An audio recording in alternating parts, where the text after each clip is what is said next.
ये कहानी है ग्वालियर के एक छोटे से गांव सिरदिला जिले से, जहां पर 33 वर्ष की एक शादीशुदा महिला रहती थी और शादीशुदा होने के बाद भी इसका एक्स्ट्रा मैरिटल अफेयर चल रहा था और इसके 2 से 3 बॉयफ्रेंड भी थे। अब ये महिला शादीशुदा होने के बाद भी पिछले 6 महीनों से अपने पति को छोड़ अपने बॉयफ्रेंड कल्लू और संदीप के साथ लिविंग रिलेशनशिप में रह रही थी, यानी कि उनके घर पे रह रही थी। हेलो गाइस, मेरा नाम है विशाल और आप देख रहे हैं इंटरेस्टिंग सी वीडियो नई इंटरेस्टिंग से चैनल के ऊपर। और अगर आप चैनल पे नहीं हो तो लाइक सब्सक्राइब शेयर जरूर से करना। अब जब ये 6 महीने से अपने पति को छोड़ अपने बॉयफ्रेंड के साथ रही थी तो आपको इस बात से अंदाजा हो गया होगा ये अपने पति को और अपने घर वालों को कुछ भी नहीं समझती थी और यहाँ तक ये अपने घर पे अवैध हथियार भी रखा करती थी और इसकी तस्करी भी किया करती थी। यहाँ तक कि ये अपने पति को 3 से 4 बार ये धमकी भी दे चुकी है, या तो सारी प्रॉपर्टी मेरे नाम कर दे या तो इस दुनिया को छोड़ के हमेशा के लिए चला जाए, यानी कि मौत को अपने गले लगा ले। लेकिन वहीं इसके पति रविंद्र ने इससे बिना डरे एक ऐसा कदम उठाया जो कि कानून के नजर में तो एक अपराध है, लेकिन दुनिया वालों की सुने तो इसने बहुत अच्छा काम किया।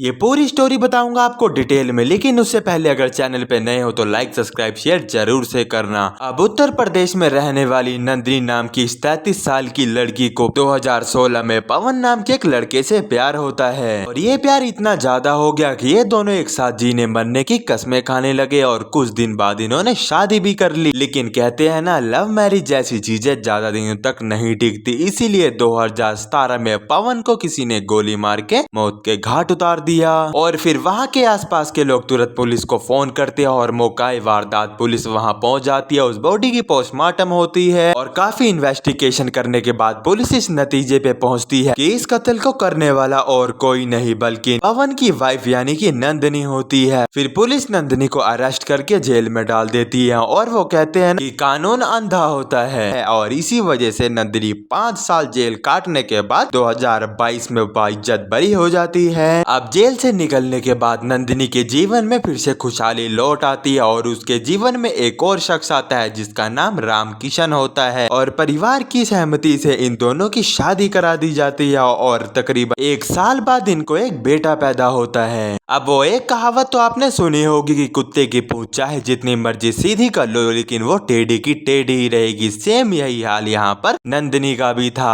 अब शादी के 1 साल बाद वो अपने पति रामकिशन से रोज रोज लड़ती रहती थी, रात रात भर बाहर रहती थी, दारू सिगरेट पीती थी और यहाँ तक कि अपने पति को गाली भी दिया करती थी। अब नंदिनी और रामकिशन की आपस में कुछ अच्छी नहीं बनती थी, इसीलिए सितंबर 2023 को नंदिनी अपने पति रामकिशन और अपने छोटे से लड़के को छोड़ के अपने घर यानी कि मायके वापस चली जाती है। नंदिनी के घर वाले उसके ऐसे हाल से पहले ही बहुत परेशान थे, कहीं हत्या के केस के अंदर जेल के अंदर रह के आना और कहीं अपने पति और यहाँ तक कि छोटे से बच्चे को भी त्याग देना। इसीलिए नंदिनी के घर वाले गुस्से में नंदिनी को घर से बाहर निकाल देते हैं और नंदिनी घर छोड़ के ग्वालियर चली आती है। अब ग्वालियर पहुँच के नंदिनी ने अपने जीवन की एक नई शुरुआत की और वहाँ पर उसकी मुलाकात रविंद्र नाम के एक शख्स से होती है जो कि देखने में बहुत साधारण और बहुत ही शांत स्वभाव का होता है। अब कहीं न कहीं नंदिनी उससे प्यार करने लगी थी और वो जब जब बाजार आता तो नंदिनी भी उसको इशारे किया करती थी और अब इन दोनों के बीच धीरे धीरे बात ही होती है और बातों ही बातों में ये कब प्यार में आ जाते हैं इनको खुद नहीं पता लगता। फिर कुछ दिनों बाद ये पास ही के आर्य समाज में जाके शादी कर लेते हैं, लेकिन शादी करने के 30 दिन बाद नंदिनी अपना असली रूप फिर से दिखाना चालू कर देती है। रात बिरात घर लेट आना, पति के कुछ पूछने पे उसको सीधा थप्पड़ मार देना और यहाँ तक कि रोक टोक करने पे उसको सीधा धमकी दे देना।